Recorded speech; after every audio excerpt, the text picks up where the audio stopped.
गंगा नदी आज भी जो है उसमें से लाशें बरामद हो रही हैं। और प्रशासन क्या कर रहा है, येडियुरप्पा साहब से अब क्या कहना है। जब से उनकी सरकार आई है, राज्य की हालत आपको क्या है पता है। एमएलए अगर है अभी तो कुछ धर्म जात पात के लोगों के लिए है, मुसलमानों के लिए तो सिर्फ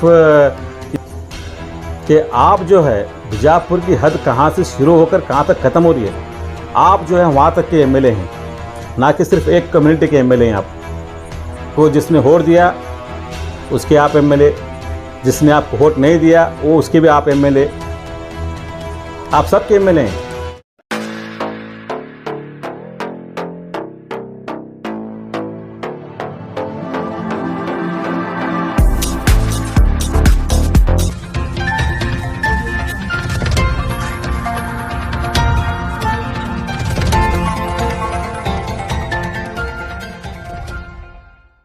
नमस्कार, एस न्यूज कर्नाटक एक्सप्रेस में आपका स्वागत है। मैं आपके साथ यासीन जिगर।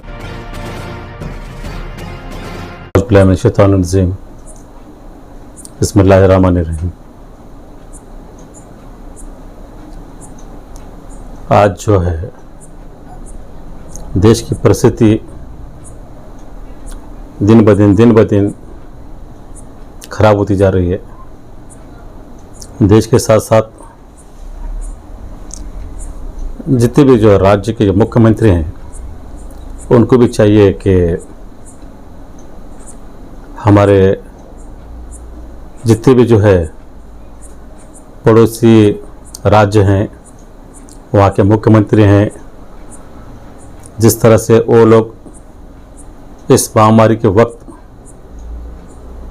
जिस हिसाब से काम कर रहे हैं, मैं कर्नाटक की सरकार से और उसके साथ साथ केंद्र की सरकार से भी जो है निवेदन करता हूँ कि जिस तरह से कुछ मुख्यमंत्रियों ने इस तरह से काम करके जो है इस महामारी के वक्त जो है लोगों को राहत पहुंचाने की कोशिश की है, खास करके जो है गरीब तबके को जो है जो सुविधा पहुंचाई है, मुझे नहीं लगता कि जितने जो है संस्थाओं ने काम किया है, मैं इस चीज़ को जो है वादे और दावे के साथ कहता हूं कि केंद्र की सरकार ये करने में जो है बिल्कुल नाकाम हुई। केंद्र की सरकार जो है सिर्फ जिस तरह से इलेक्शन के वक्त घोषणा पत्र के जरिए जो इलेक्शन किया जाता है, उस तरह जो है सिर्फ घोषणाओं पर घोषणा, घोषणाओं पर घोषणा, घोषणाओं पर घोषणा, और दूसरा कुछ काम नहीं है। हमारे केंद्र की सरकार और हमारे प्रधानमंत्री 18 घंटे काम करके जो है इस देश की दिशा इस तरह से करके एक सबूत दिया है कि 18 घंटे काम करने का नतीजा क्या होता है। अच्छा है कि अगर 24 घंटे काम अगर करते हैं हमारे प्रधानमंत्री, तो पता नहीं देश की दशा और दिशा किस ओर जाती है, ये कहना बिल्कुल इट्स वेरी डिफिकल्ट, ये कहना बहुत मुश्किल है। केंद्र की सरकार को चाहिए, केंद्र की सरकार जो है सिर्फ एक तबके की किसी एक, जहाँ पर जो है भारतीय जनता पार्टी के जितने भी जो है सरकारें हैं, जितने भी जो राज्य हैं, वहाँ के प्रधानमंत्री सिर्फ उतने ही प्रधानमंत्री वहाँ के नहीं, प्रधानमंत्री जो है कश्मीर से लेकर कन्याकुमारी तक एक ही कंट्री, एक ही प्रधानमंत्री होता है। एक ही प्रधानमंत्री को जो चाहिए कि उसको जो है नीचे से लेकर ऊपर तक सबको जो है एक नज़र से देखे। इस वक्त जो है प्रधानमंत्री को जो है इस महामारी के वक्त जो है काम करने के बजाय कभी मोर से खेलते हैं, कभी तोते के साथ खेलते हैं। हमारा जो है हिंदुस्तान का हिंदू भाई जो है उसके पास इतना अंतिम संस्कार करने के लिए पैसा नहीं। आज हमारे हिंदू भाई के पास अपने जिस माँ बाप ने पाल पोस के बड़ा किया, जिस माँ बाप ने उसको दुनिया में लेकर आए, आज उसकी लाश को जो है गंगा नदी में फेंकने की नौबत क्यों आ रही है? क्योंकि ये सरकार जो है बिल्कुल जो है नाकाम और विफल हो चुकी है। आज भी जो है आज भी मैंने न्यूज़ देख के आ रहा हूँ, न्यूज़ के माध्यम से मालूम पड़ रहा है, आप लोगों के माध्यम से मालूम पड़ रहा है कि आज भी जो है हमारी सबसे जो है इस हिंदुस्तान की जो है सबसे पवित्र नदियों में से एक नदी गंगा नदी, आज भी जो है उसमें से लाशें बरामद हो रही हैं। और प्रशासन क्या कर रहा है कि बस उसी नदी के बाजू में जो है एक जेसीबी रख कर जो है उसी को वहीं पे दफना रहे हैं उसको। अब जब इंशाल्लाह आने वाले कुछ दिनों में जो है लगभग 10-15 दिन के बाद जो है जब बारिश आएंगी, जब गंगा नदी फुल फ्लो में रहेंगे, जब फुल जो है उसका पानी जो है काफ़ी घाट तक चढ़ेगा, तो फिर वो लाशें फिर ओपन हो जाएंगी वो। अब हम इसमें से बाहर नहीं आए, एक और नई बीमारी हमारा इंतज़ार कर रही है वहाँ पर। प्रशासन जो है सिर्फ नाम पर जो है, ड्यूटी के नाम पर जो है सिर्फ ड्यूटी कर रहा है। मत करो भाई साहब, मैं हिंदुस्तान के प्रधानमंत्री से निवेदन करता हूँ, पूरा ये जो है ना 2021 पूरा ये साल जो है पूरा जो है आप लॉकडाउन करके छोड़ो। बशर्त ये है कि हिंदुस्तान के हर गरीब के अकाउंट में जो है महीना 10,000 रुपये दो, कोई भी बाहर नहीं आएगा। फिर ये बीमारी को हम हमेशा के लिए ख़त्म करके छोड़ेंगे। आप जो है 2 दिन पहले 10,000 करोड़ रुपया अनाउंस किए, क्या किए? किसी घर को मिला? किसी ऑटो वाले को मिला? किसी रिक्शा वाले को मिला? किसी को भी नहीं मिला पैसा। सिर्फ जो है 4 या 5 आदमियों को अकाउंट में पैसा डालने का, डालकर जो उसके साथ फोटो सेशन करने का कि हम लोग इतने से इतने लोगों को जो है अकाउंट में पैसा डाले। किसी को कोई भी, आज ऑटो वाले की हालत क्या है, रिक्शा वाले की हालत क्या है, ठेले वाले की हालत क्या है, हिंदुस्तान के गरीब की हालत क्या है? प्रधानमंत्री साहब, आप जो है अभी भी वक्त है, होश में आइए। हिंदुस्तान का गरीब जो है बीमारी से कम और भूखमरी से ज़्यादा मर रहा है। मैं आपके साथ वादा और दावा करता हूँ, आप जाकर देखिए गरीब की हालत क्या है। गरीब को घर में खाना नहीं है, बीमारी बाद में है। जब पेट में कुछ रहेगा तब बीमारी आएंगी, जब पेट में कुछ रहेगा नहीं तो बीमारी कहाँ से आएगी? प्रधानमंत्री साहब बताइए।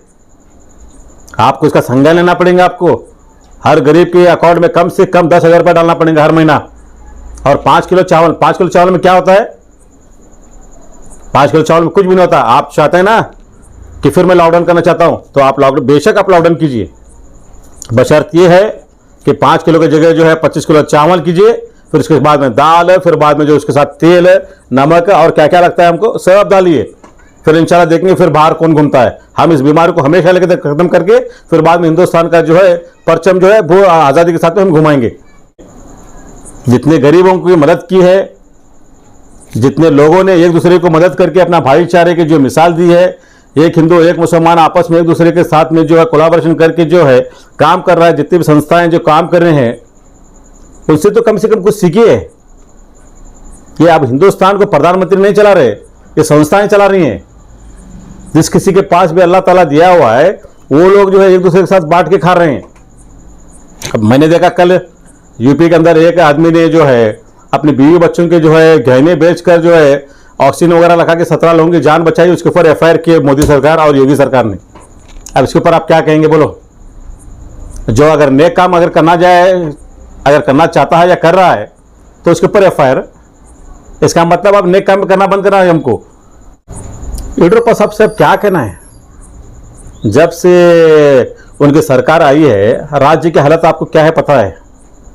पूरे राज्य के अंदर जो है गरीब, स्पेशली जो है मेट्रोपोल सिटीज के अंदर जितने भी जो ऑटो वाले हैं, जो गौर गरीब हैं, देखो देश जो है एक प्रधानमंत्री और राज्य को जो है एक मुख्यमंत्री चलाता है, मगर देश को बनाता है एक गरीब, एक लेबर क्लास, एक लेबर जो है ना वो देश बनाता है।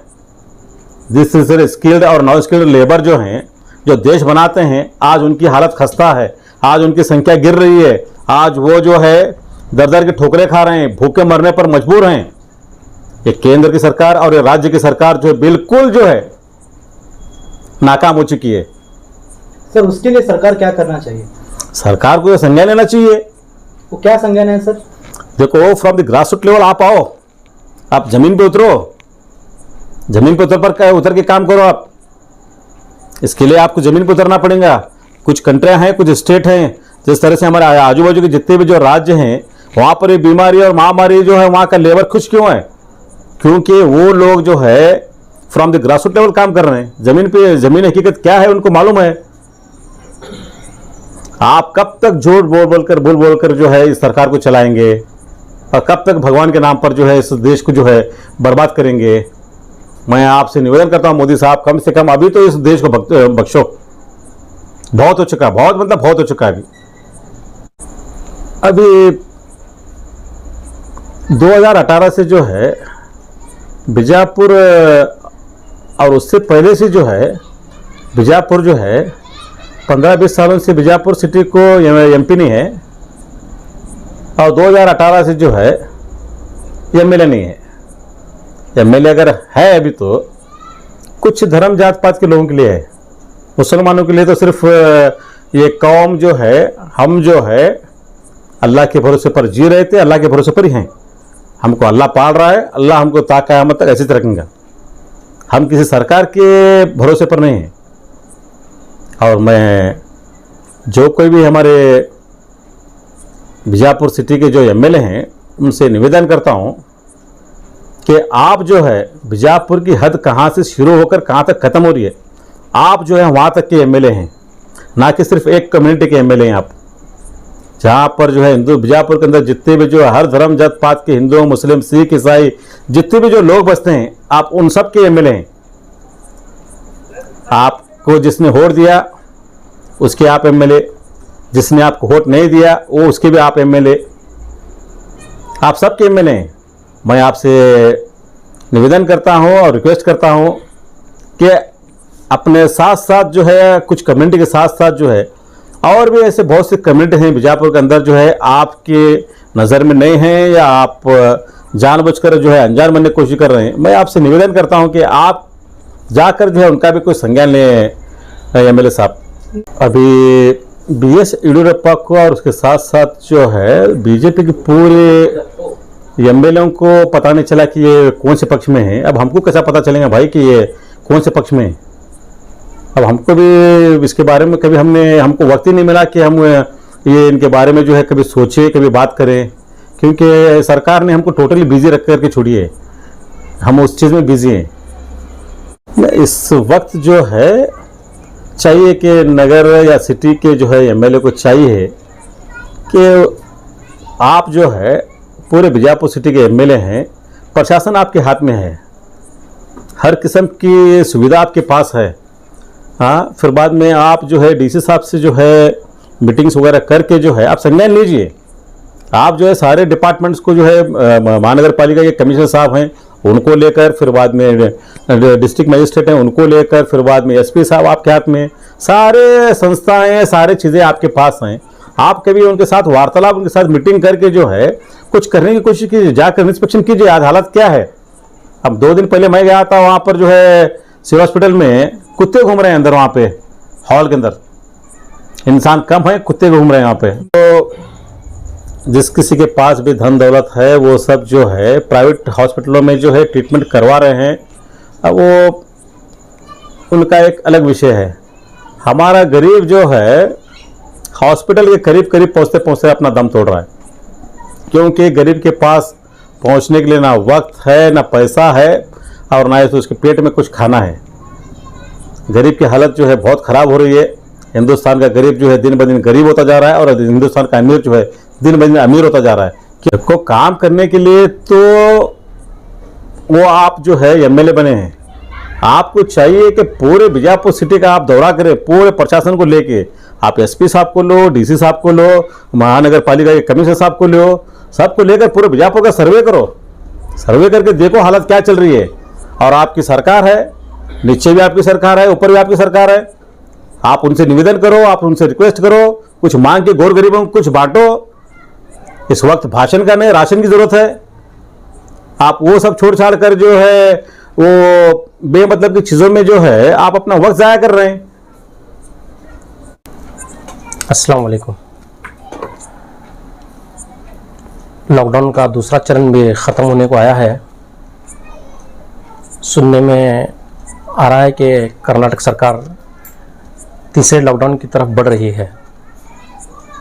मेरी कर्नाटक सरकार से निवेदन है कि लॉकडाउन से ज़रा ऊपर सोचें लॉकडाउन करने के साथ साथ गरीब लोगों को ये लॉकडाउन उनका कैसे गुजरे।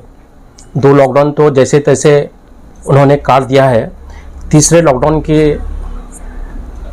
नहीं लगता कि वो